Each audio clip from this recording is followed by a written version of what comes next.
Hi, so I reckon the easiest way I'm going to have of explaining to you what's going on with this float inside the gearbox is to show you inside the gearbox. So these are the gears from one of my old CBR 600s. Now, you can see there's two sets of gears, and you can also see that there's some floating gears.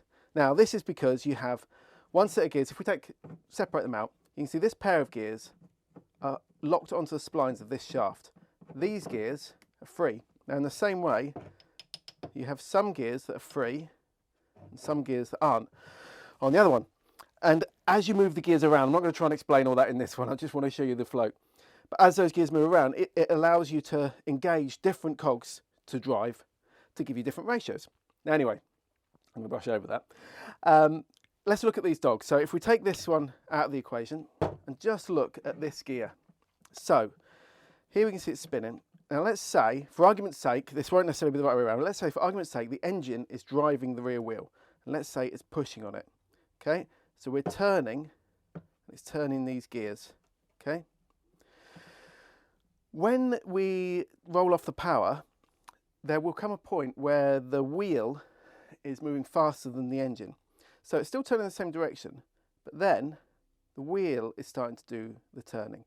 And you see how we get that moment from that dog pressing on that dog to that dog pressing on that dog. And between those 2 points is the float.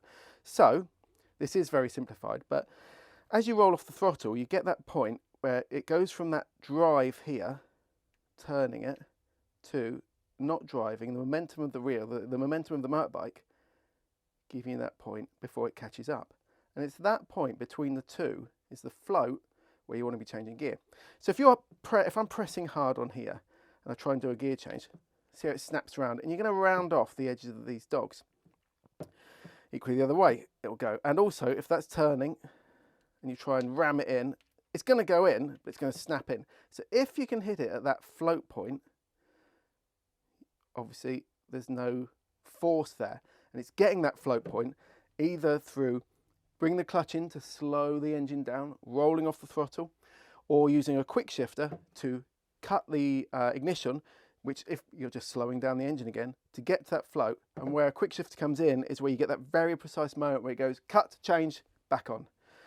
And you just get that just right. If we look at this one, you can see some wear on them.